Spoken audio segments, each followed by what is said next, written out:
টাকা পয়সা থাকলে আপনি সবার কাছে প্রিয় মানুষ হবেন। বন্ধু বান্ধব, আত্মীয় স্বজন, ভালোবাসার মানুষ, এমনকি পরিবারের কাছেও আপনি শ্রেষ্ঠ যদি আপনার কাছে টাকা থাকে। আর যদি টাকা না থাকে তাহলে আপনি কোথাও মূল্য পাবেন না, কোনো সম্পর্কে মূল্য পাবেন না। বিশ্বাস করেন ভাই, টাকাই সব। টাকা ছাড়া কোনো কিছুই হয় না।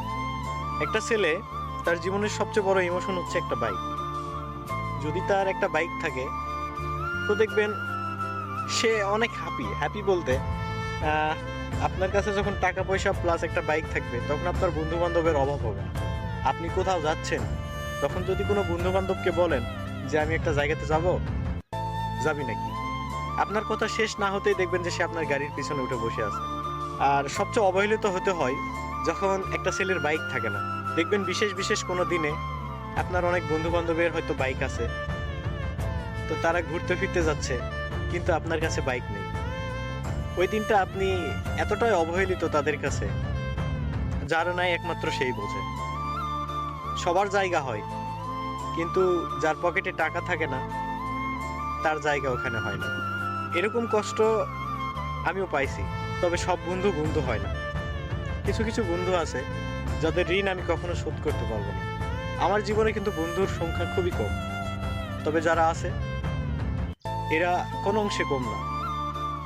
রক্তের ভাইও হয়তো এতটা হয় না। আমার কিছু কিছু বন্ধু বান্ধব আছে যাদের সাথে প্রতিনিয়ত আমার কথা হয় না, তবে আমি যখনই কোনো বিপদে পড়ি তাদের একটাবার যদি বলি যে আমি বিপদে পড়ছি বা কোনো সমস্যায় পড়ছি, তারা যেভাবেই হোক আমার পাশে থাকে। তো সেই সকল বন্ধুদের আমি অসংখ্য ধন্যবাদ জানাই। তবে আমি নাম প্রকাশ করব না। এমনও বন্ধু আছে যারা আমার সুসময়ে আমার পাশে থাকে কিন্তু দুঃসময়ে আমার পাশে থাকে না। শুধু আমার না, এটা সবার ক্ষেত্রেই হয়। তো আমি ওই সকল বন্ধুদের থেকে প্রতিনিয়ত দূরে থাকার চেষ্টা করি যারা সুসময়ে আমার পাশে থাকে। তো ওই সকল বন্ধুদের আমার প্রয়োজন নেই। যারা দুঃসময়ে আমার পাশে থাকে এদের জন্য আমি জীবন দিতেও রাজি আছি। তো আছে, এরকম বন্ধু বান্ধব আমার আছে।